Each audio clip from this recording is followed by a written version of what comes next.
The Magic of Thinking Big by David J. Schwartz, Philosophy Doctor. Chapter 4, How to Think Big.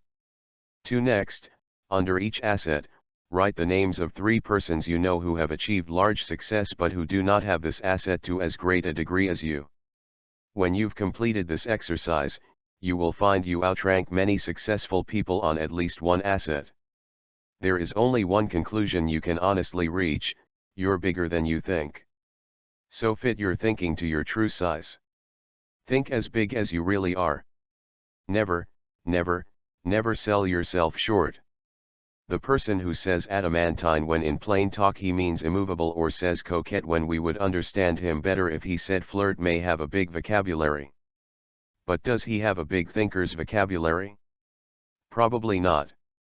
People who use difficult, high-sounding words and phrases that most folks have to strain themselves to understand are inclined to be overbearing and stuffed shirts. And stuffed shirts are usually small thinkers.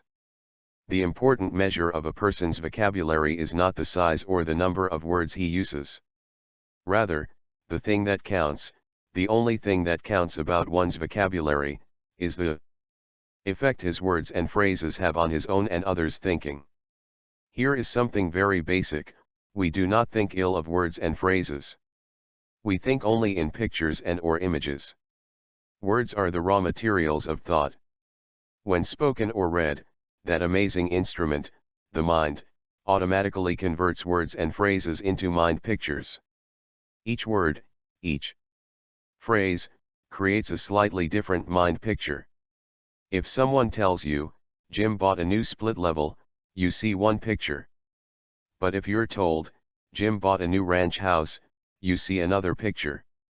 The mind pictures we see are modified by the kinds of words we use to name things and describe things. Look at it this way. When you speak or write, you are, in a sense, a projector showing movies in the minds of others. And the pictures you create determine how you and others react. Suppose you tell a group of people, "I'm sorry to report we've failed." What do these people see? They see defeat and all the disappointment and grief the word failed conveys. Now suppose you said instead, "Here's a new approach that I think will work." They would feel encouraged, ready to try again. Suppose you say, "We face a problem." You have created a picture in the minds of others of something difficult, unpleasant to solve. Instead say, "We face a challenge," and you create a mind picture of fun, sport, something pleasant to do. Or tell a group, "We incurred a big expense," and people see money spent that will never return.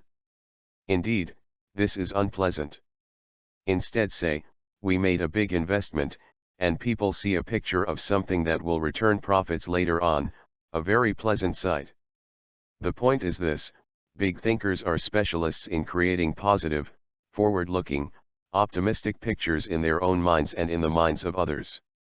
To think big, we must use words and phrases that produce big, positive mental images. In the left-hand column below are examples of phrases that create small, negative, depressing thoughts. In the right-hand column the same situation is discussed but in a big, positive way. As you read these, ask yourself, what mind pictures do I see? Phrases that create small, negative mind images. 1. It's no use, we're whipped. 2. I was in that business once and failed. Never again. 3. I've tried but the product won't sell. People don't want it. 4. The market is saturated. Imagine, 75% of the potential has already been sold. Better get out. 5. Their orders have been small. Cut them off. 6. 5 years is too long a time to spend before I'll get into the top ranks in your company. Count me out. 7. The competition has all the advantages. How do you expect me to sell against them? 8. Nobody will ever want that product. 9.